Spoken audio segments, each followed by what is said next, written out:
Good morning students, how are you all? I hope you all are fine. Let's start today's SSC class.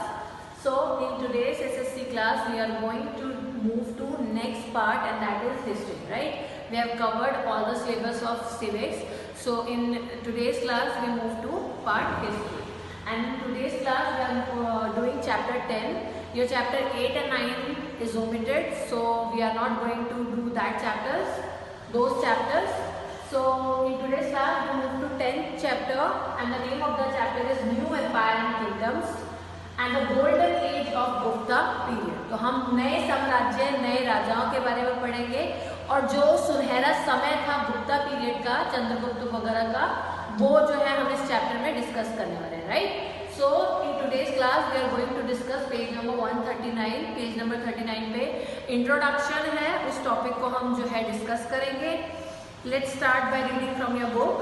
The emergence of many small kingdoms in the Indian subcontinent after the fall of the Mauryan failed to bring an entire line of dynasty. उन्होंने कहा है छोटे छोटे जो हैं small kingdoms जो है India के सब कॉन्टिनेंट पे वो जो है गिरने लगे थे जब मौर्यंस का डिक्लाइन हुआ.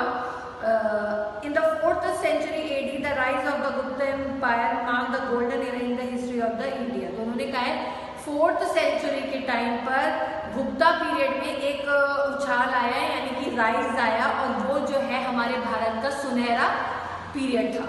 This period witnessed glorious achievement in art, culture, literature and technology, hence it was called the golden age. This glorious achievement in art, culture, literature and technology, hence it was called the golden age. तो golden period इसे क्यों कहा गया? क्योंकि इसी समय हमारे जो है हर क्षेत्र में विकास आया. आप कह सकते हैं हमने क्या क्या अचीव किया, चाहे वो कला हो, चाहे हमारी संस्कृति हो, चाहे हमारा लिटरेचर हो जिसे हम क्या कहते हैं साहित्य कहते हैं, चाहे हमारी टेक्नोलॉजी हो यानी कि तकनीकी हो. तो हर एक फील्ड में इंडिया के अंदर प्रोग्रेस आया था इस टाइम में, इसलिए इसको गोल्डन एज भी कहते हैं. There were reason for the rise of the Gupta dynasty. अब यहाँ पे गुप्ता डायनेस्टी के बढ़ने के क्या कारण थे वो पढ़ रहे हैं. They were able to operate from Bihar and Uttar Pradesh which had a fertile land. तो वो कहाँ से ऑपरेट कर पा रहे थे? बिहार से और यूपी से. और दोनों ही स्टेट जो है एग्रीकल्चर के लिए बहुत फर्टाइल है, क्योंकि यहाँ पे जो है रिवर्स बहुत है. आपकी गंगा यमुना जो कह सकते हैं आपकी, और भी कोसी रिवर, ये जो है ऐसी रिवर्स है जो कि दोनों स्टेट में बहती है, इसलिए इनके जो लैंड है वो बहुत ज्यादा फर्टाइल है. And plenty of iron deposits were found in a central India which were trapped by the Guptas. तो बहुत ही भारी मात्रा में आपका लोहा भी यहाँ पे मिलता है जो कि गुप्ता के पीरियड में जो राजा थे उन्होंने कैप्चर किया और अपने आप को रिच किया. The access to the silk route helped them to establish their rule over the Gangetic Basin, Prayag, Saket जो कि आज के टाइम में अयोध्या है, और मगधा. तो उन्होंने बताया कि सिल्क रूट जो है यानी कि आपका सिल्क जो है वो रास्ता जो है यहाँ से जाता है, जिसकी वजह से आपका गंगेटिक बेसिन जो है प्रयाग और साकेत हो गया, मगधा वगैरह, यहाँ पर उनकी बसावट हुई, उन्होंने स्टैब्लिश किया. दिस स्टोरी डेवलप प्रयाग और साकेत हो गया, मगधा वगैरह, यहाँ पर उनकी बसावट हुई, उन्होंने स्टैब्लिश किया. This story developed a large standing army which made them very powerful and helped them become the largest empire in the India. तो धीरे धीरे उन्होंने अपनी आर्मी को, अपने सोल्जर्स को, अपने वॉरियर्स को, अपने फाइटर्स कह सकते हैं, अपनी सेना को मजबूत किया और अपना साम्राज्य फैलाया. आप देख सकते हैं पेंटिंग्स अजंता में, and the large of the coin issued by the Gupta ruler tell us about the life during the Gupta age. तो वहाँ के अजंता को देखकर, उनके कॉइन्स को देखकर हमें पता लगता है कि गुप्ता पीरियड में कितना ज़्यादा सुंदर जिंदगी थी. There were other literary source आपको पता है कि जहाँ हमें क्या कहते हैं इंफॉर्मेशन मिलती है हमारी हिस्ट्री की, उन्हें हम लिटरेरी सोर्स कहते हैं. लिटरेरी सोर्स जिसमें लिखा हुआ हो, ठीक है. तो इस पीरियड के बारे में और कहाँ से पता लगता है? उस टाइम में फेमस पोइट थे कालिदास, जिन्होंने शकुंतलम लिखी थी, मेघदूत लिखी थी, और जिसमें उन्होंने लाइफ स्टाइल की इंफॉर्मेशन दी थी लोगों के बारे में, और लिखा था कि कैसे बाहर के फॉरेनर ट्रैवलर्स यहाँ पर आते हैं, और इसी तरीके से उन्होंने गुप्ता पीरियड का अपने उसमें हाईलाइट कर रखा है, राइट. तो रूलर्स कौन थे? गुप्ता एम्पायर. लास्ट हमने पढ़ा था मौर्यन एम्पायर, राइट. इसमें हम पढ़ रहे हैं कि गुप्ता एम्पायर कैसा है. The kingdom was founded by the Chandragupta who ruled from. उन्होंने कहा है कि ये जो है साम्राज्य किसने किया था? चंद्रगुप्ता ने किया था, जिसने रूल किया एरिया 300 320 से लेकर 335 AD तक।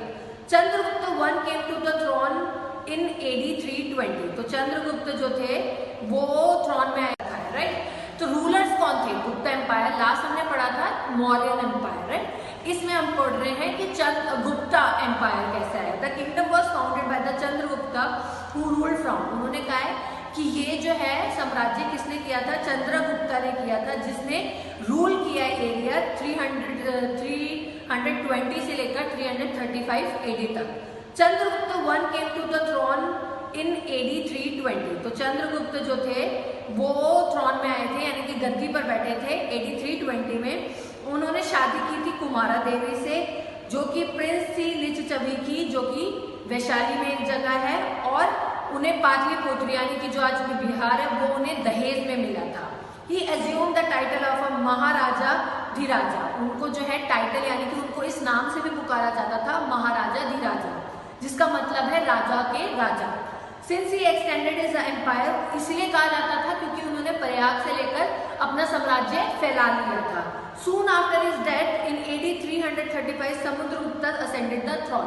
जैसे ही 335 में वो मरे, उनके जो बेटे थे क्या कहते हैं समुद्रगुप्ता, उन्होंने वो जगह ले ली थी।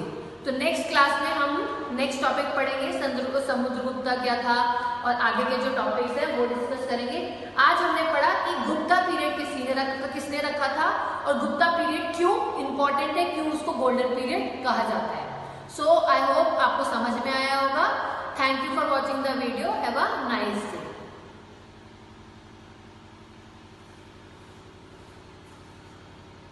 वैज्ञानिक थे। He was born in a small village, एक छोटे से गांव में ये पैदा हुए थे, तिरुचिरापल्ली इन तमिलनाडु। तमिलनाडु का एक गांव है, वहां पैदा हुए थे। 7 नवंबर 1888 में पैदा हुए थे। Soon after he was born, his family moved to Visakhapatnam. जैसे ही वो पैदा हुए उसके बाद उनकी फैमिली जो है आप कह सकते हैं सिटी में चली गई, विशाखापट्टनम में चली गई। When he was 12, he completed his matriculation and went to Madras. जब वो 12 साल के थे तब उन्होंने अपना मैट्रिक यानी कि आप कह सकते हैं अपनी पढ़ाई पूरी की स्कूल की, और मद्रास चले गए। Venkat Raman had keen interest in science. Venkat Raman जो थे इनका बहुत ही ज़्यादा इंटरेस्ट था, यानी कि इनको अच्छा लगता था विज्ञान। कि join the presidency college in Madras. उन्होंने कहा है उन्होंने प्रेसिडेंसी कॉलेज है वो ज्वाइन किया मद्रास में, और वहाँ से अपनी मास्टर्स डिग्री को कंप्लीट किया। उनका फेवरेट सब्जेक्ट जो था मैथ्स और फिजिक्स था। Like all young man of that time, Shri Venkat Raman had to get a job. जैसे सब बच्चे, सारे लड़के जो हैं जैसे जवान हो जाते हैं या बड़े हो जाते हैं, एजुकेशन पूरी कर लेते हैं, सबको नौकरी करनी पड़ती है। उन्होंने भी जॉब स्टार्ट की। He join the Indian finance department. उन्होंने भारत का जो है फाइनेंस डिपार्टमेंट को ज्वाइन किया। He work for 10 year in this department. इस डिपार्टमेंट में उन्होंने 10 साल के लिए काम किया। He discovered many things about light. उन्होंने लाइट के बारे में, यानी कि जो हमारी रोशनी है, हमारी लाइट है, उसके बारे में बहुत सारी खोजें की हैं। In 1928 Raman experiment led to the discovery of new information about what happened to rays of light when they passes through a water. तो उन्होंने कहा है कि 90 फेवरेट सब्जेक्ट जो था मैथ्स और फिजिक्स था। Like all young man of that time, Shri Venkat Raman had to get a job. जैसे सब बच्चे, सारे लड़के जो हैं जैसे जवान हो जाते हैं या बड़े हो जाते हैं, एजुकेशन पूरी कर लेते हैं, सबको नौकरी करनी पड़ती है। उन्होंने भी जॉब स्टार्ट की। He join the Indian finance department. उन्होंने भारत का जो है फाइनेंस डिपार्टमेंट को ज्वाइन किया। He work for 10 year in this department. इस डिपार्टमेंट में उन्होंने 10 साल के लिए काम किया। He discovered many things about light. उन्होंने लाइट के बारे में, यानी कि जो हमारी रोशनी है, हमारी लाइट है, उसके बारे में बहुत सारी खोजें की हैं। In 1928 Raman experiment led to the discovery of new information about what happened to rays of light when they passes through a water. तो उन्होंने कहा है कि 1982 में 1928 में उन्होंने एक डिस्कवरी की थी, जिसमें उन्होंने बताया था कि पानी, रोशनी की किरणें जब पानी पे पड़ती हैं तो क्या होता है। टुडे दीज रेज और bands are known as the Raman lines. तो उन्होंने जो वो बैंड और वो जो लाइन जो है यानी कि कन्वर्ज हो जाती हैं उस पानी से, जब वो रिफ्लेक्ट होकर दूसरी तरफ जाती हैं तो उनको उन्होंने क्या कहा है, रमन लाइन्स कहा है। इसके लिए उन्हें नोबेल प्राइज भी मिला था फिजिक्स में 1930 में। सीवी रमन जो है ग्रेट साइंटिस्ट थे, ग्रेट लीडर भी थे। उन्होंने जो है मतलब अपना हार्डवर्क शो किया और सक्सीड किया। वो मरे थे, he died in 1970. So this is the end of your today's class, right? In next class we move to book exercise of this chapter. Hope you understand this chapter very well. Thank you for watching video. Have a nice day.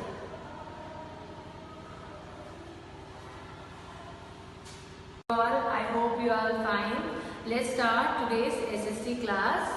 So as you know, we are doing chapter 14 of your book. The name of the chapter is the Great Indians. Right? In today's class, we are going to discuss our last topics, and that is Ashoka and Sir C.V. Raman. ये हमारे जो है भारत के महान लोगों के बारे में चैप्टर है. हमने पढ़ा अभी तक तानसेन पढ़ा है और कालिदास के बारे में पढ़ा है, आपका रविन्द्रनाथ टैगोर के बारे में पढ़ा है, कबीर के बारे में पढ़ा है. आज की क्लास में हम अशोक और आपके सर C.V. रमन के बारे में पढ़ेंगे. तो अशोक क्या थे? अशोक ने जो है हमारी हिस्ट्री में बहुत ही इंपॉर्टेंट रोल प्ले किया है. He is regarded as the one of the greatest ruler of the India. एक महान राजा वो माने जाते थे. He was a great conqueror but he gave up fighting once for all. वो कॉन्क्यूअर थे यानी कि मतलब लड़ने में और आसपास के जो इलाके थे उनको अपने कब्जे में कर लेते थे. बहुत बड़ा साम्राज्य उन्होंने बनाया, पर एक समय ऐसा आया जब उन्होंने लड़ाई सब छोड़ दी. Ashoka raise Buddhism from a local sect to the world religion. तो उन्होंने कहा है अशोका ने बौद्ध के धर्म को एक छोटी सी जगह से लेकर बड़े जगह तक पहुंचाया. मतलब एक कह सकते हैं वर्ल्ड में उनको स्प्रेड किया. Ashoka follow the policy of religious tolerance. तो उन्होंने कहा है कि अशोका एक पॉलिसी फॉलो करते थे, एक पथ पे चलते थे, वो था religious tolerance. He taught the world that one should not only love his own religions but also respect the other religions. So उन्होंने कहा है टॉलरेंस, रिलीजियस टॉलरेंस का क्या मतलब होता है कि हर किसी के धर्म, रिलीजियस टॉलरेंस का क्या मतलब होता है कि हर किसी के धर्म को बराबर सम्मान देना. तो उनका मानना था कि आप अपने धर्म को प्यार मत करो, उसको भी करो और दूसरे के धर्म को भी पूरा मान सम्मान दो. Not only this, Ashok gave the best administration to his subjects. उन्होंने कहा है कि उन्होंने ये भी बताया है कि कैसे जो है चीज़ों को चलाया जाता है. He treated all his subjects like his own children and has always ready to serve them. उन्होंने कहा है कि वो सबके लिए जो है सबको अपने बच्चों की तरह समझते थे, सब सब्जेक्ट्स को, और हमेशा जो है उनकी सेवा में तत्पर रहते थे, हमेशा सेवा करने के लिए तैयार रहते थे. Not for man alone but for animals too. खाली इंसानों के लिए नहीं, वो सब जानवरों को भी बराबर ही मानते थे. उन्होंने स्कूल खोले, उन्होंने हॉस्पिटल खोले और कुएं बनाए, उन्होंने पेड़ लगवाए बहुत सारे. In fact there all around development in his region. अगर आप देखें जितनी भी डेवलपमेंट हुई है, ग्रोथ हुई है, उनके एरिया में ही ज़्यादा हुई है. तो ये हमने अशोक के बारे में पढ़ा. नेक्स्ट है हमारे सर C.V. रमन. ये साइंटिस्ट थे. Chandrasekhara Venkata Raman was one of the Indians great scientist, India's great scientist in the recent time. तो उन्होंने कहा कुछ ही टाइम पहले किए हैं, ये बहुत पुराने नहीं हैं, और ये हमारे भारत के महान वैज्ञानिक थे. He was born in a small village. एक छोटे से गांव में ये पैदा हुए थे, तिरुचिरापल्ली इन तमिलनाडु. तमिलनाडु का एक गांव है, वहाँ पैदा हुए थे. 7 नवंबर 1888 में पैदा हुए थे. Soon after he was born his family move to Visakhapatnam.